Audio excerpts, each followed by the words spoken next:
प्रणाम सभी को।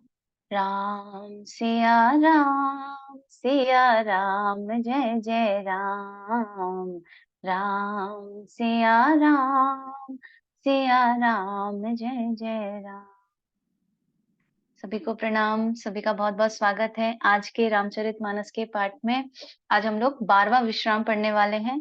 कल तक हमने सीता मैया और राम जी का ब्याह देखा था, शुरुआत हो गई है आज, और आगे की प्रक्रिया होगी, आगे के कुछ क्रम होंगे और फिर सीता मैया अयोध्या पधारेंगे राम जी के साथ। तो आज के इस पाठ में आप सभी का स्वागत है। कीर्ति दीदी एक गायत्री मंत्र के साथ आप शुरू कर लीजिए। भूर्भुवः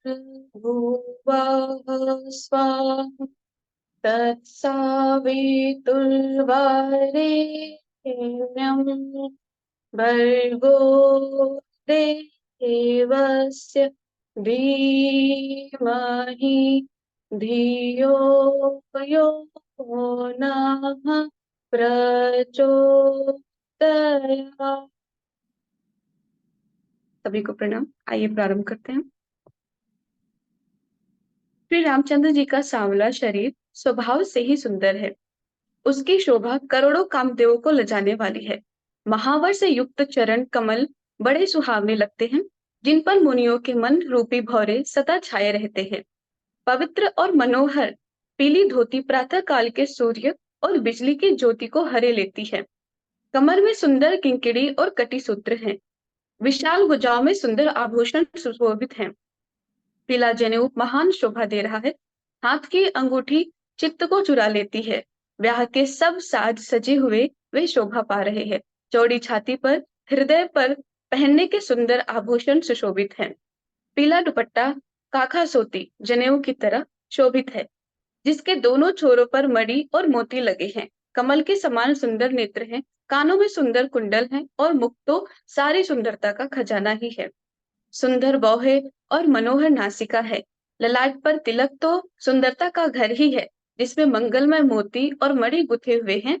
ऐसा मनोहर मोर माथे पर सो रहा है।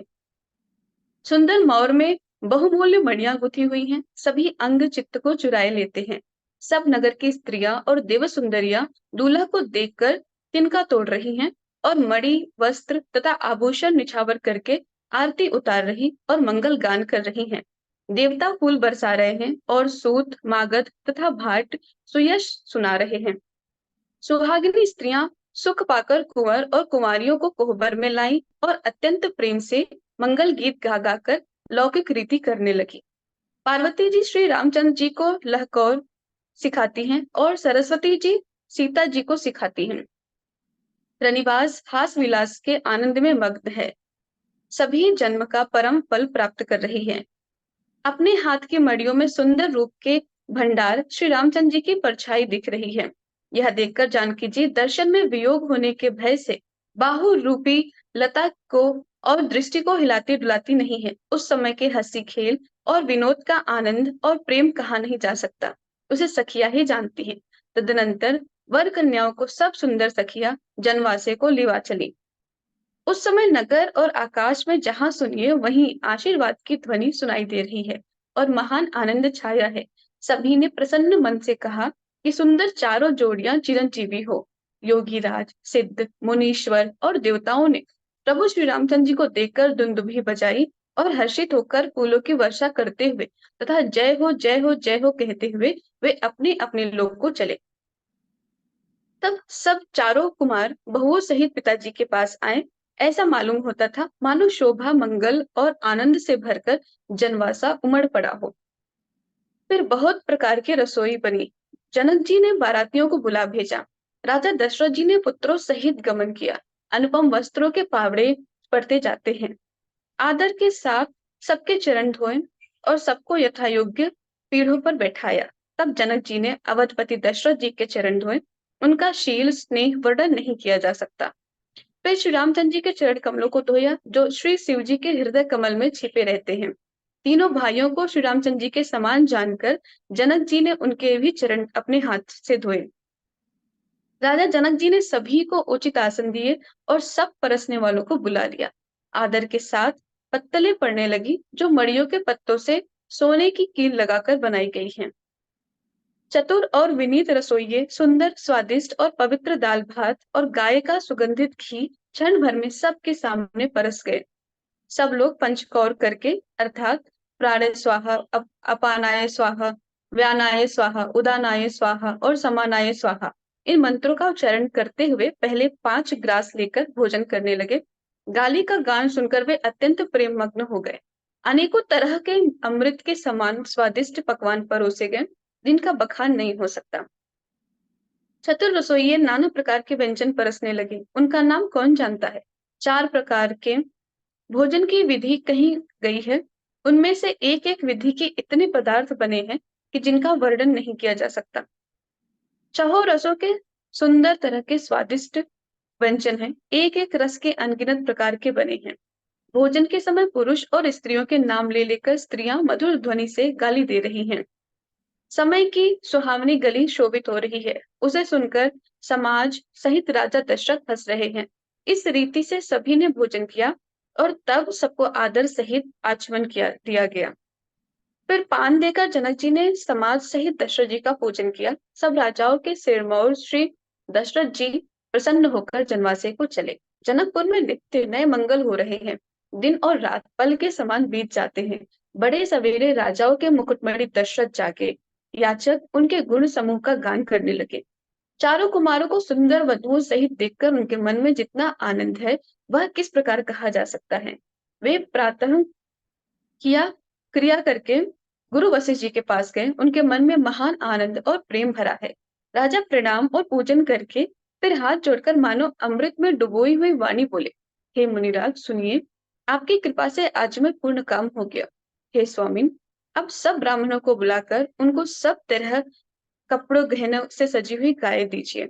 यह सुनकर गुरुजी ने राजा की बड़ाई करके फिर मुनिगणों को बुलवा भेजा। तब वामदेव, देवर्षि नारद, वाल्मीकि, जाबाली और विश्वामित्र आदि तपस्वी श्रेष्ठ मुनियों के समूह आए।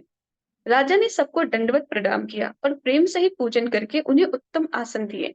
4 लाख उत्तम गाय मंगवाई, जो कामधेनु के समान अच्छे स्वभाव वाली और सुहावनी थी। उन सबको सब प्रकार से गहने कपड़ों से सजाकर राजा ने प्रसन्न होकर भूदेव ब्राह्मणों को दिया। राजा बहुत तरह से विनती कर रहे हैं कि जगत में मैंने आज ही जीने का लाभ पाया। ब्राह्मणों से आशीर्वाद पाकर राजा आनंदित हुए। फिर याचकों के समूहों को बुलवा लिया और सबको उनकी रुचि पूछकर सोना, वस्त्र, मणि, घोड़ा, राथी, हाथी और रथ सूर्य कुल को आनंदित करने वाले दशरथ जी ने दिए। वे सब गुणानुवाद गाते और सूर्य कुल के स्वामी की जय हो, जय हो, जय हो कहते हुए चले। इस प्रकार श्री रामचंद्र जी के विवाह का उत्सव हुआ।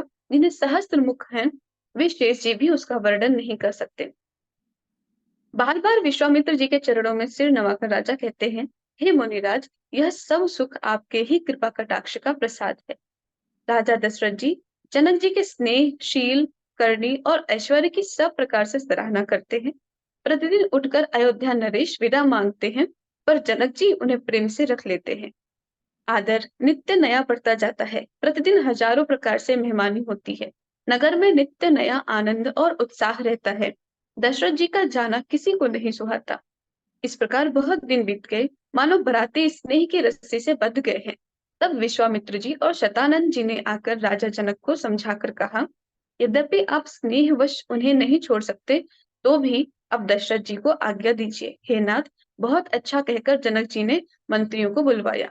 वे आए और जय जीव कहकर उन्होंने मस्तक नवाया।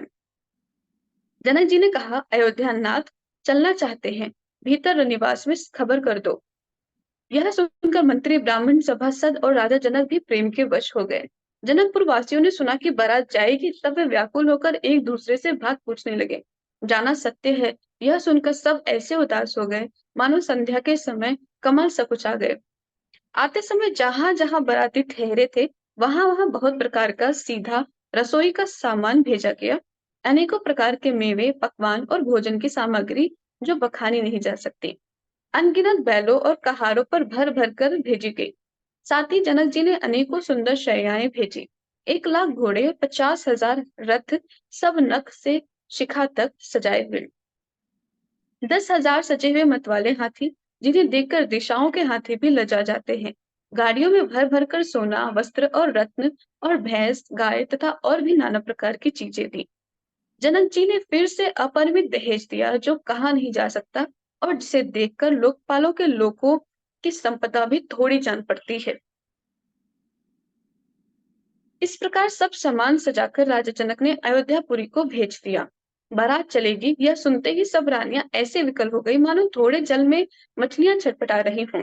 वे बार बार सीता जी को गोद कर लेती हैं और आशीर्वाद देकर सिखावन देती हैं। तुम सदा अपने पति की प्यारी हो, तुम्हारा सुहाग अचल हो, हमारी यही आशीष है। सास ससुर और गुरु की सेवा करना, पति का रूप देखकर उनकी आज्ञा का पालन करना।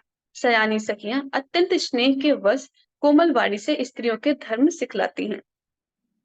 आदर के साथ सब पुत्रियों को समझाकर रानियों ने बार बार उन्हें हृदय से लगाया।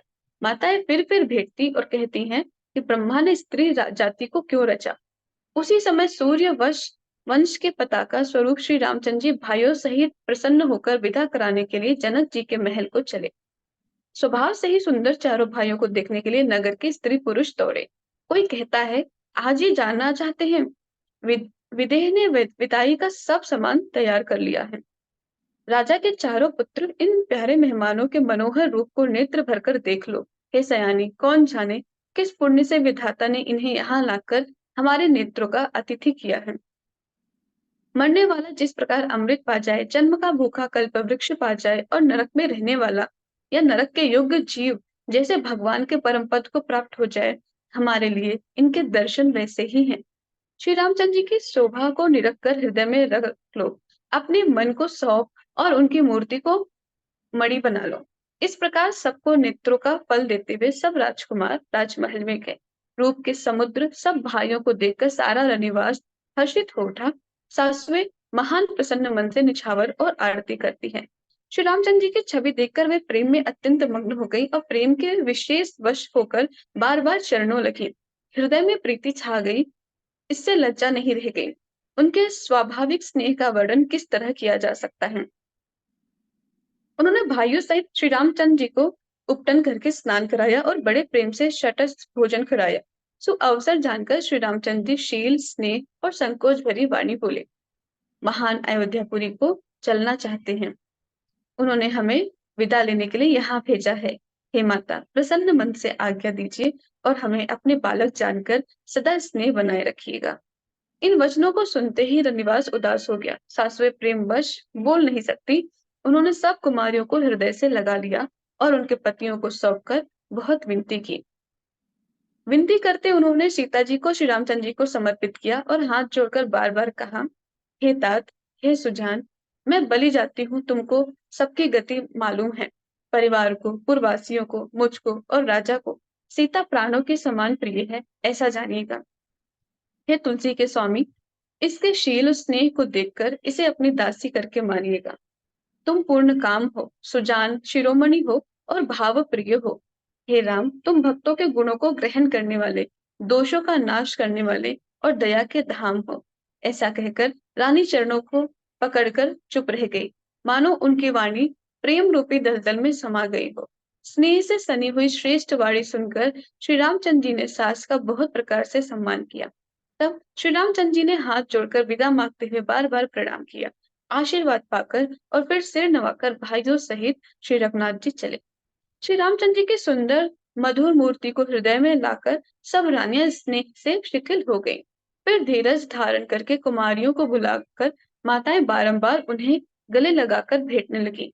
पुत्रियों को पहुंचाती है, फिर लौट कर मिलती हैं।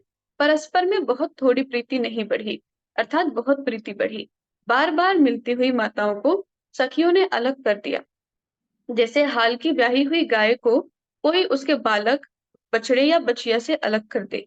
सब स्त्री पुरुष और सखियों सहित सारा रनिवास प्रेम के विशेष वश में हो रहा है। ऐसा लगता है मानो जनकपुर में करुणा और विरह के डेरा डाल दिया हूं। जानकी ने जिन तोता और मैना को पाल पोस कर बड़ा किया था और सोने के पिंजरों में रखकर पढ़ाया था, वे व्याकुल होकर कह रहे हैं, वैदेही कहाँ है। उनके ऐसे वचनों को सुनकर धीरज किसको नहीं त्याग देगा। जब पक्षी और पशु इस तरह विकल हो गए, तब मनुष्यों की दशा कैसे कही जा सकती है। तब भाई सहित जनक जी वहां आए प्रेम से उमड़कर उनके नेत्रों में प्रेमाश्रुओं का जल भर आया। वे परम वैराग्यवान कहलाते थे, पर सीता जी को देखकर उनका भी धीरज भाग गया। राजा ने जानकी जी को हृदय से लगा लिया। प्रेम के प्रभाव से ज्ञान की महान मर्यादा मिट गई। सब बुद्धिमान मंत्री उन्हें समझाते हैं। तब राजा ने विषाद करने का समय न जानकर विचार किया। बारंबार पुत्रियों को हृदय से लगाकर सुंदर सजी हुई पालकियां मंगवाई। सारा परिवार प्रेम में विवश है। राजा ने सुंदर मुहूर्त जानकर सिद्धि सहित गणेश जी का स्मरण करके कन्याओं को पालकियों पर चढ़ाया। राजा ने पुत्रियों को बहुत प्रकार से समझाया और उन्हें स्त्रियों का धर्म और कुल की रीति सिखाई। बहुत से दासी दास दिए जो सीता जी के प्रिय और विश्वास पात्र सेवक थे।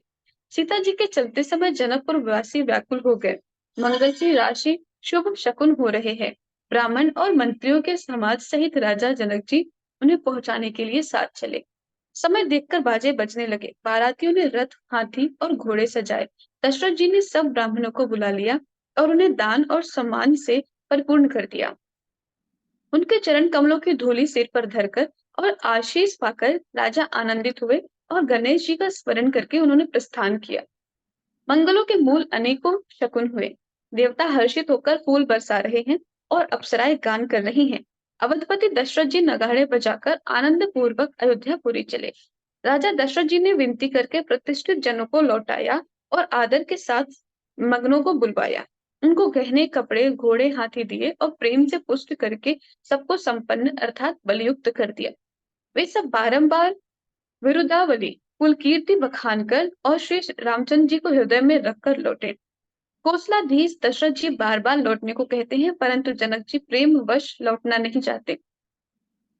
दशरथ जी ने फिर सुहावने वचन कहे, हे राजन, बहुत दूर आ गए, अब लौटिए। फिर राजा दशरथ जी रथ से उतरकर खड़े हो गए। उनके नेत्रों में प्रेम का प्रवाह बढ़ आया। तब जनक जी हाथ जोड़कर मानो स्नेह रूपी अमृत में डुबोकर वचन बोले, मैं किस तरह बनाकर विनती करूं, हे महाराज, आपने मुझे बड़ी बड़ाई दी है। अयोध्यानाथ दशरथ जी ने अपने स्वजन समधि का सब प्रकार से सम्मान किया। उनके आपस के मिलने में अत्यंत विनय थी और इतनी प्रीति थी जो हृदय में समाती न थी। जनक जी ने मुनि मंडली को सिर नवाया और सभी से आशीर्वाद पाया। फिर आदर के साथ वे रूप, शील और गुणों के निधान सब भाइयों से, अपने दामादों से मिले और सुंदर कमल के समान हाथों को जोड़कर ऐसे वचन बोले जो मानो प्रेम से ही जन्मे हों। हे राम जी, मैं किस प्रकार आपकी प्रशंसा करूं? आप मुनियों और महादेव जी के मन रूपी मान सरोवर के हंस हैं। योगी लोग जिनके लिए क्रोध, मोह, ममता और मद को त्याग कर योग साधना करते हैं, जो सर्वव्यापक ब्रह्म, अव्यक्त, अविनाशी, चिदानंद, निर्गुण और गुणों की राशि है, जिनको मन सहित वाणी नहीं जानती और सब जिनका अनुमान ही करते हैं, कोई तर्कना नहीं कर सकते, जिनकी महिमा को वेद नेति कहकर वर्णन करता है और जो सच्चिदानंद तीनों कालों में एक रस सर्वदा और सर्वथा निर्विकार रहते हैं, वे ही समस्त सुखों के मूल आप मेरे नेत्रों के विषय हुए। ईश्वर के अनुकूल होने पर जगत में जीव को सब लाभ ही लाभ है। आपने मुझे सभी प्रकार की बड़ाई दी और अपना जन जानकर अपना लिया। यदि 10,000 सरस्वती और शेष हो और करोड़ों कल्पों तक गणना करते हो, तो भी हे रघुनाथ जी सुनिए, मेरे सौभाग्य और आपके गुणों की कथा कहकर समाप्त नहीं की जा सकती। मैं जो कुछ कह रहा हूँ वह अपने इस एक ही बल पर कि आप अत्यंत थोड़े प्रेम से प्रसन्न हो जाते हैं। मैं बार बार हाथ जोड़कर यह मांगता हूँ कि मेरा मन भूलकर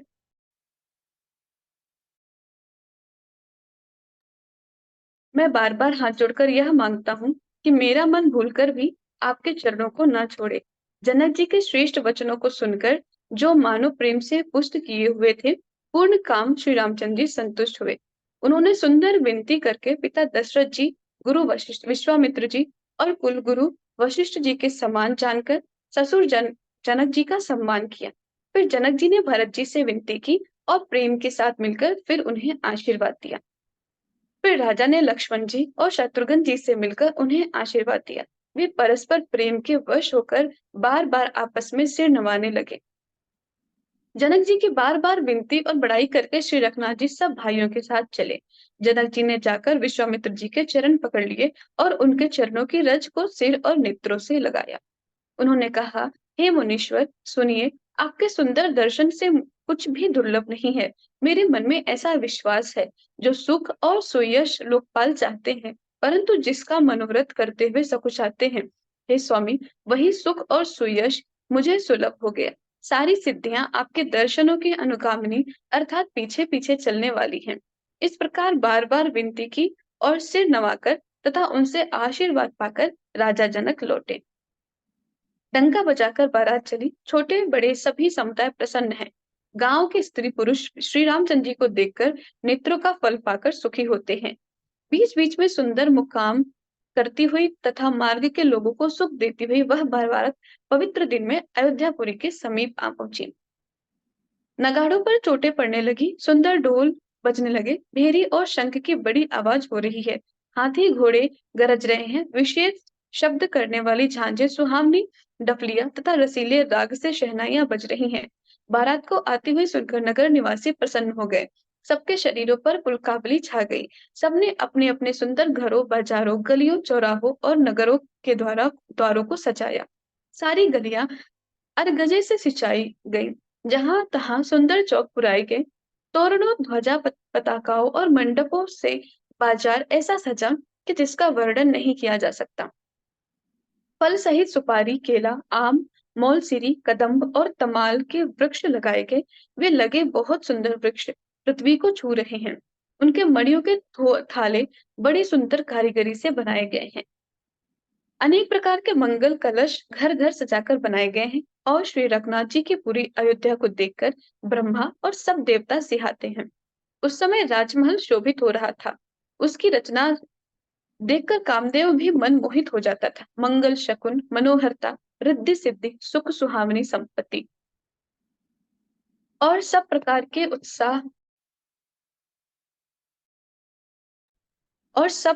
के उत्साह मानो सहज सुंदर शरीर धर धर कर दशरथ जी के घर में छा गए हैं। श्री रामचंद्र जी और सीता जी के दर्शनों के लिए भला कहिए किसे लालसा न होगी।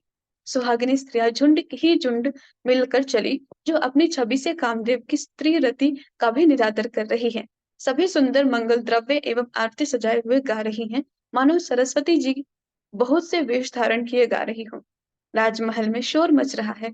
उस समय का और सुख का वर्णन नहीं किया जा सकता। कौशल्या जी आदि श्री रामचंद्र जी की सब माताएं प्रेम के विशेष वश होने से शरीर की सुध भूल गई हैं।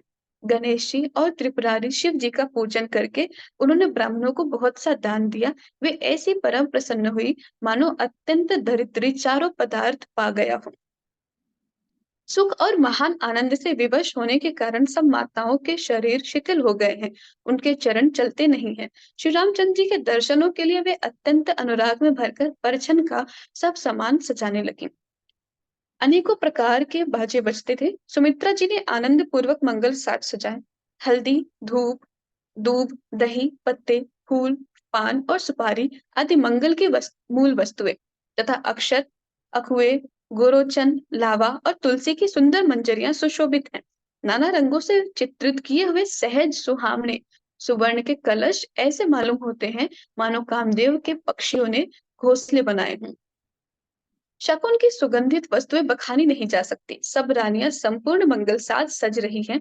बहुत प्रकार की आरती बनाकर वे आनंदित हुई सुंदर मंगलगान कर रही हैं। सोने के थालों को मांगलिक वस्तुओं से भरकर अपने कमल के समान कोमल हाथों में लिए हुए माताएं आनंदित होकर परछन करने लगी। उनके शरीर पुलकावली से छा गए। धूप के धुएं से आकाश ऐसा काला हो गया है, मानो सावन के बादल घुमड़ घुमड़ कर छा गए हो। देवता कल्प वृक्ष के फूलों की मालाएं बरसा रहे हैं। वे ऐसी लगती हैं, मानो बगुलों की पाती मन को खींच रही है। सुंदर मणियों से बने बंधनवार ऐसे मालूम होते हैं, मानो इंद्रधनुष सजाए हों। अटारियों पर सुंदर और चपल स्त्रियां प्रकट होती और छिप जाती हैं। वे ऐसी जान पड़ती हैं, मानो बिजलियां चमक रही हों। नगाड़ों की ध्वनि मानो बादलों की घोर गर्जना है। याचकगण पपीहे, मेढक और मोर है। देवता पवित्र सुगंध रूपी जल बरसा रहे हैं, जिससे खेती के समान नगर के सब स्त्री पुरुष सुखी हो रहे हैं। प्रवेश का समय जानकर गुरु वशिष्ठ जी ने आज्ञा दी। तब रघुकुल मणि महाराज दशरथ जी ने शिव जी, पार्वती जी और गणेश जी का स्मरण करके समाज सहित आनंदित होकर नगर में प्रवेश किया। शकुन हो रहे हैं। देवता दुमदुमी बजा बजा कर फूल बरसा रहे हैं। देवताओं की स्त्रियां आनंदित होकर सुंदर मंगल गीत गा गा कर नाच रही हैं। मागध, सूत, भाट और चतुर नट, तीनों लोगों के उजागर, सबको प्रकाश देने वाले परम प्रकाश स्वरूप श्री रामचंद्र जी का यश गा रहे हैं। जय ध्वनि तथा वेद की निर्मल श्रेष्ठ वाणी सुंदर मंगल से सनी हुई दसों दिशाओं में सुनाई पड़ रही हैं। बहुत से बाजे बजने लगे। आकाश में देवता और नगर में लोग सब प्रेम में मग्न हैं। बाराती ऐसे बने ठने हैं कि जिनका वर्णन नहीं हो सकता। परम आनंदित है, सुख उनके मन में समाता नहीं है। तब अयोध्या वासियों ने राजा को जोहार वंदना की। श्री रामचंद्र जी को देखते हुए वे सुखी हो गए। सब मड़िया और वस्त्र निछावर कर रहे हैं। नेत्रों में प्रेमाश्रुओं का जल भरा है और शरीर पुलकित है। नगर की स्त्रियां आनंदित होकर आरती कर रही हैं और सुंदर चारों कुमारों को देखकर हर्षित हो रही हैं। पालकियों के सुंदर पर्दे हटा हटा कर वे दुल्हनों को देखकर सुखी होती हैं। इस प्रकार सबको सुख देते हुए राजद्वार पर आए। माताएं आनंदित होकर बहुओं सहित कुमारों का परिछन करने लगी। वे बार बार आरती कर रही हैं। उस प्रेम और महान आनंद को कौन कह सकता है। अनेकों प्रकार के आभूषण, रत्न और वस्त्र तथा अगणित प्रकार की अन्य वस्तुएं निछावर कर रही हैं। बहुओं सहित चारों पुत्रों को देखकर माताएं परमानंद में मग्न हो गई हैं। सीता जी और श्री राम जी की छवि को बार बार देखकर वे जगत में अपने जीवन को सफल मानकर आनंदित हो रही हैं। सखियां सीता जी के मुख को बार बार देखकर अपने पुण्यों की सराहना करती हुई गान कर रही हैं। देवता क्षण क्षण में फूल बरसाते, नाचते, गाते तथा अपनी अपनी सेवा समर्पण करते हैं। चारों मनोहर जोड़ियों को देखकर सरस्वती जी ने सारी उपमाओं को खोज डाला, पर कोई उपमा देते नहीं बने, क्योंकि उन्हें सभी बिल्कुल तुच्छ जान पड़ती। सब हारकर वे भी श्री राम जी के रूप में अनुरक्त होकर एकटक देखती रह गई। वेदों की विधि और कुल की रीति करके अर्घ्य पावड़े देती हुए बहुओं समेत सब पुत्रों को प्रसन्न करके माताएं महल में लिवा चली। स्वाभाविक ही सुंदर चार सिंहासन थे, जो मानो कामदेव ने ही अपने हाथ से बनाए थे। उन पर माताओं ने राजकुमारियों और राजकुमारों को बिठाया और आदर के साथ उनके पवित्र चरण धोए। फिर वेद की विधि के अनुसार मंगल के निधान दूल्हा की दुल्हनों की धूप, दीप और नैवेद्य आदि के द्वारा पूजा की। माताएं बारंबार आरती कर रही हैं और वर वधुओं के सिरों पर सुंदर पंखे तथा चवर ढल रहे हैं। अनेकों वस्तुएं निछावर हो रही हैं। सभी माताएं आनंद से भरी हुई ऐसी सुशोभित हो रही हैं, मानो योगी के परम तत्व को प्राप्त कर लिया, सदा के रोगी ने मानो अमृत पा लिया। जन्म का दरिद्री मानो पारस पा गया। अंधे को सुंदर नेत्रों का लाभ हुआ। गूंगे के मुख में मानो सरस्वती आबिराजी और शूरवीर ने मानो युद्ध में विजय पा ली। इन सुखों से भी 100 करोड़ गुना बढ़कर आनंद माताएं पा रही हैं, क्योंकि रघुकुल के चंद्रमा श्री रामचंद्र जी विवाह करके भाइयों सहित घर आए हैं। माताएं लोकरीति करती हैं और दूल्हा दुल्हनें सकुचाते हैं। इस महान आनंद और विनोद को देखकर श्री रामचंद्र जी मन ही मन मुस्कुरा रहे हैं। मन की सभी वासनाएं पूरी हुई जानकर देवता और पितरों का भलीभांति पूजन किया। सबकी वंदना करके माताएं यही वरदान मांगती हैं कि भाइयों सहित श्री रामचंद्र जी का कल्याण हो। देवता छिपे हुए अंतरिक्ष से आशीर्वाद दे रहे हैं और माताएं आनंदित हो आंचल भरकर ले रही हैं। तदनंतर राजा ने बारातियों को बुलवा लिया और उन्हें सवारियां, वस्त्र, मणि और आभूषण आदि दिए। आज्ञा पाकर श्री राम जी को हृदय में रखकर वे सब आनंदित होकर अपने अपने घर गए। नगर के समस्त स्त्री पुरुषों को राजा ने कपड़े और गहने पहनाए। घर घर बधावे बजने लगे। याचक लोग जो जो मांगते हैं, विशेष प्रसन्न होकर राजा उन्हें वही वही देते हैं। संपूर्ण सेवकों और बाजे वाले को राजा ने नाना प्रकार के दान और सम्मान से संतुष्ट किया। सब जोहार करके आशीष देते हैं और गुण समूहों की कथा गाते हैं। तब गुरु और ब्राह्मणों सहित राजा दशरथ ने महल में गमन किया। वशिष्ठ जी ने जो आज्ञा दी, उसे लोक और वेद की विधि के अनुसार राजा ने आदर पूर्वक किया। ब्राह्मणों की भीड़ देखकर अपना बड़ा भाग्य जानकर सब रानियां आदर के साथ उठी। चरण धोकर उन्होंने सबको स्नान कराया और राजा ने भली भांति पूजन करके उन्हें भोजन कराया। आदर, दान और प्रेम से पुष्ट हुए वे संतुष्ट मन से आशीर्वाद देते हुए चले। राजा ने गाधी पुत्र विश्वामित्र जी की बहुत तरह से पूजा की और कहा, हे नाथ, मेरे समान धन्य दूसरा कोई नहीं है। राजा ने उनकी बहुत प्रशंसा की और रानियों सहित उनकी चरण धूलि को ग्रहण किया। उन्हें महल के भीतर ठहरने को उत्तम स्थान दिया, जिसमें राजा और सब रनिवास उनका मन जुहाते रहे, अर्थात जिसमें राजा और महल की सारी रानियां स्वयं उनकी इच्छानुसार उनके आराम की ओर दृष्टि रख सके। फिर राजा ने गुरु वशिष्ठ जी के चरण कमलों की पूजा और विनती की। उनके हृदय में कम प्रीति न थी।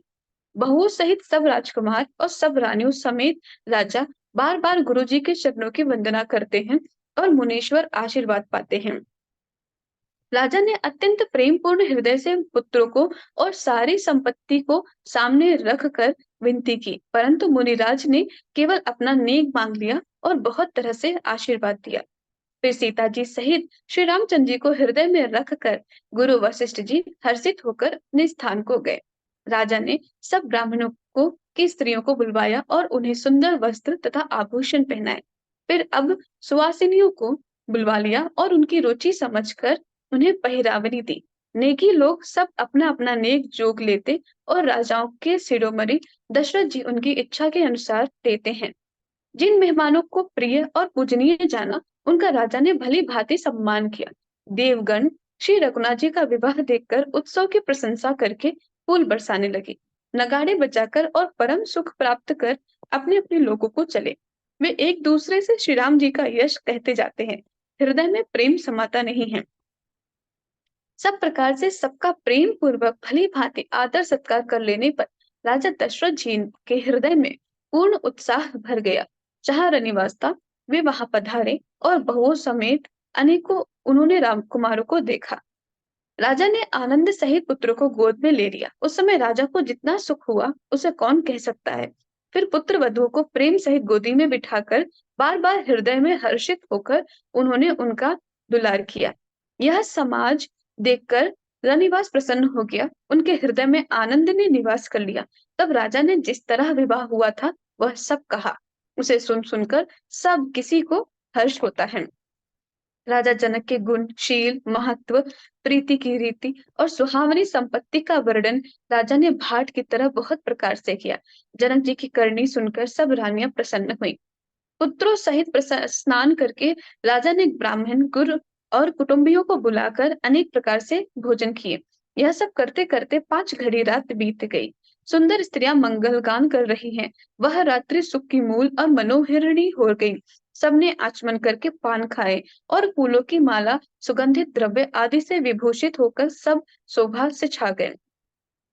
श्री रामचंद्र जी को देखकर और आज्ञा पाकर सब सिर नवाकर अपने अपने घर को चले। वहां के प्रेम, आनंद, विनोद, महत्व, समय, समाज और मनोहरता को सैकड़ों सरस्वती, शेष, वेद, ब्रह्मा, महादेव जी और गणेश जी भी नहीं कह सकते। फिर भला मैं उसे किस प्रकार से बखान कर कहूं? कहीं केचुआ भी धरती को सिर पर ले सकता है? राजा ने सबका सब प्रकार से सम्मान किया। कोमल वचन कहकर रानियों को बुलाया और कहा, बहुएं अभी बच्ची हैं, पराए घर आई हैं, इनको इस तरह से रखना जैसे नेत्रों को पलके रखती हैं। जैसे पलके नेत्रों की सब प्रकार से रक्षा करती हैं और उन्हें सुख पहुंचाती हैं, वैसे ही इनको सुख पहुंचाना। लड़के थके हुए नींद के वश हो रहे हैं, इन्हें ले जाकर शयन कराओ। ऐसा कहकर राजा श्री रामचंद्र जी के चरणों में मन लगाकर विश्राम भवन में चले गए। राजा के स्वभाव से ही सुंदर वचन सुनकर रानियों ने मणियों से जड़े सुवर्ण के पलंग बिछवाए, गो के फेन के समान सुंदर एवं कोमल अनेकों सफेद चादरें बिछाई। सुंदर तकियों का वर्णन नहीं किया जा सकता। मणियों के मंदिर में फूलों की मालाएं और सुगंध द्रव्य सजे हैं।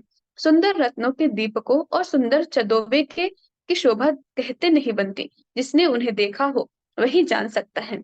इस प्रकार सुंदर शैया सजाकर श्री रामचंद्र जी को उठाया और प्रेम सहित पलंग पर ओढ़ाया। श्री राम जी ने बार बार भाइयों को आज्ञा दी, तब वे भी अपनी अपनी शैयाओं पर सो गए। श्री राम जी के सांवले सुंदर कोमल अंगों को देखकर सब माताएं प्रेम सहित वचन कह रही हैं, हे तात, मार्ग में जाते हुए तुमने बड़ी भयावनी ताड़का राक्षसी को किस प्रकार से मारा? बड़े भयानक राक्षस जो विकट योद्धा थे और जो युद्ध में किसी को कुछ नहीं गिनते थे, उन दुष्ट मारीच और सुबाहु को सहायकों सहित तुमने कैसे मारा? हे तात, मैं भलैया लेती हूँ। मुनि की कृपा से ही ईश्वर ने तुम्हारी बहुत सी बलाओं को टाल दिया। दोनों भाइयों ने यज्ञ की रखवाली करके गुरु जी के प्रसाद से सब विद्याएं पाई। चरणों की धूलि लगते ही मुनि पत्नी अहल्या तर गई। विश्व भर में यह कीर्ति पूर्ण रीति से व्याप्त हो गई। कश्यप की पीठ, वज्र और पर्वत से भी कठोर शिव जी के धनुष को राजाओं के समाज में तुमने तोड़ दिया। विश्व विजय के यश और जानकी को पाया और सब भाइयों को ब्याह कर घर आए।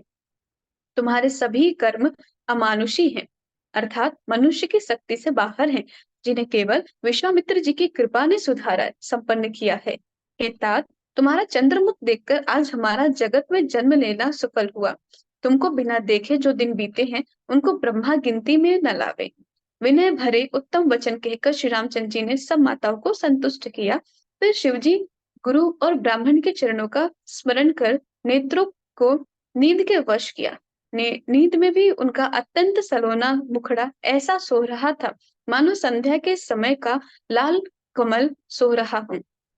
स्त्रियां घर घर जागरण कर रही हैं और आपस में एक दूसरे की मंगलमयी गालियां दे रही हैं।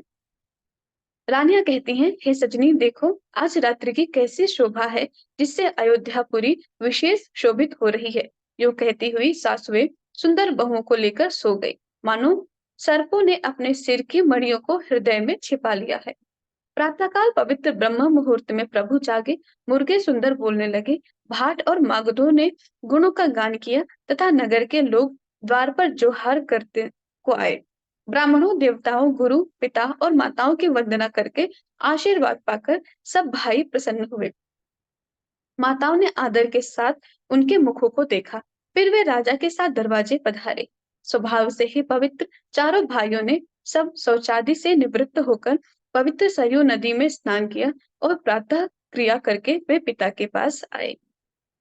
राजा ने देखते ही उन्हें हृदय से लगा लिया। तदनंतर वे आज्ञा पाकर हर्षित होकर बैठ गए। श्री रामचंद्र जी के दर्शन का और नेत्रों के लाभ की बस यही सीमा है, ऐसा अनुमान का सारी सभा शीतल हो गई। फिर मुनि वशिष्ठ जी और विश्वामित्र जी आए। राजा ने उनको सुंदर आसनों पर बिठाया और पुत्रों समेत उनकी पूजा करके उनके चरणों लगे। दोनों गुरु श्री राम जी को देखकर प्रेम में मुग्ध हो गए। वशिष्ठ जी धर्म के इतिहास कह रहे हैं और राजा रनिवास सहित सुन रहे हैं, जो मुनियों के मन को भी अगम्य है। ऐसे विश्वामित्र जी की करनी को वशिष्ठ जी ने आनंदित होकर बहुत प्रकार से वर्णन किया। वामदेव जी बोले, वे सब बातें सत्य हैं। विश्वामित्र जी की सुंदर कीर्ति तीनों लोकों में छाई हुई है। यह सुनकर सब किसी को आनंद हुआ। श्री राम लक्ष्मण के हृदय में अधिक उत्साह हुआ। नित्य ही मंगल, आनंद और उत्सव होते हैं। इस तरह आनंद में दिन बीतते जाते हैं। अयोध्या आनंद से भरकर उमड़ पड़ी है। आनंद की अधिकता अधिक अधिक बढ़ती ही जा रही है। अच्छा दिन, शुभ मुहूर्त पाकर शोध कर सुंदर कंकड़ खोले गए। मंगल, आनंद और विनोद कुछ कम नहीं हुआ। इस प्रकार नित्य नए सुख को देखकर देवता सिहाते हैं और अयोध्या में जन्म पाने के लिए ब्रह्मा जी से याचना करते हैं। विश्वामित्र जी नित्य ही चलना चाहते हैं, पर श्री राम जी के स्नेह और विनयवश रह जाते हैं। दिनों दिन राजा का 100 गुना प्रभाव प्रेम देखकर महामुनिराज विश्वामित्र जी उनकी सराहना करते हैं। अंत में जब विश्वामित्र जी ने विदा मांगी, तब राजा प्रेम मग्न हो गए और पुत्रों सहित आगे खड़े हो गए। वे बोले, नाथ, यह सारी संपदा आपकी है। मैं तो स्त्री पुत्रों सहित आपका सेवक हूँ। हे मुनि, लड़कों पर सदा स्नेह करते रहिएगा और मुझे भी दर्शन देते रहिएगा। ऐसा कहकर पुत्रों और रानियों सहित राजा दशरथ जी विश्वामित्र जी के चरणों पर गिर पड़े। प्रेम विह्वल हो जाने के कारण उनके मुख से बात नहीं निकलती। ब्राह्मण विश्वामित्र जी ने बहुत प्रकार से आशीर्वाद दिए और वे चल पड़े। प्रीति की रीति कहीं नहीं जाती। सब भाइयों को साथ लेकर श्री राम जी प्रेम के साथ उन्हें पहुंचाकर और आज्ञा पाकर लौटे। गाधी कुल के चंद्रमा विश्वामित्र जी बड़े हर्ष के साथ श्री रामचंद्र जी के रूप, राजा दशरथ जी की भक्ति, विवाह और उत्साह और आनंद को मन ही मन सराहते जाते हैं। वामदेव जी और गुरुकुल के गुरु ज्ञानी वशिष्ठ जी ने फिर विश्वामित्र जी की कथा बखान कर कही। मुनि का सुंदर यश सुनकर राजा मन ही मन अपने पुण्यों के प्रभाव का बखान करने लगे। आज्ञा हुई तब सब लोग घर लौटे। राजा दशरथ जी भी पुत्रों सहित महल में गए। जहां तहां तब सब श्री रामचंद्र जी के विवाह की गाथाएं गा रहे हैं।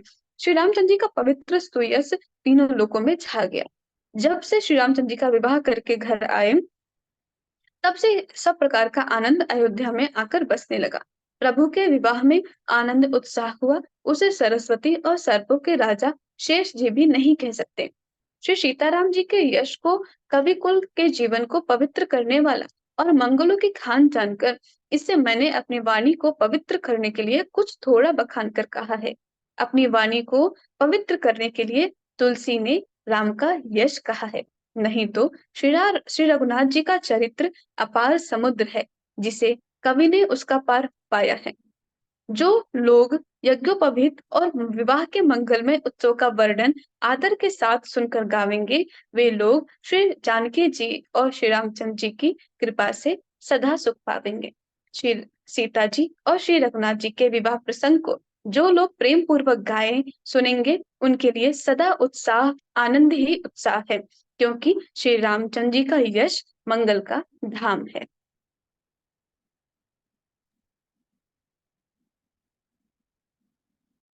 प्रणाम सभी को। राम सिया राम जय जय राम। राम सिया राम जय जय राम। 12वां विश्राम समाप्त होता है। बहुत ही सुंदर, बहुत ही भावपूर्ण पढ़ा दीदी आपने। और लास्ट की एक बहुत अच्छी लाइन ये आई कि तुलसीदास जी खुद कह रहे हैं कि मैं अपनी वाणी को पवित्र करने के लिए कह रहा हूँ। मतलब जो वो कथा लिख भी रहे हैं तो वो उसमें यही कि बता रहे हैं कि उनकी वाणी पवित्र हो रही है, तो हम सब भी अगर सुन रहे हैं या पढ़ रहे हैं तो कहीं न कहीं हमारे अंदर, हमारे हृदय में वो पवित्रता उतर रही है। इसी भाव से आज के पाठ को हम लोग समाप्त करते हैं। आज बालकांड का समापन हो गया है। कल अयोध्या कांड से हम लोग शुरू करेंगे।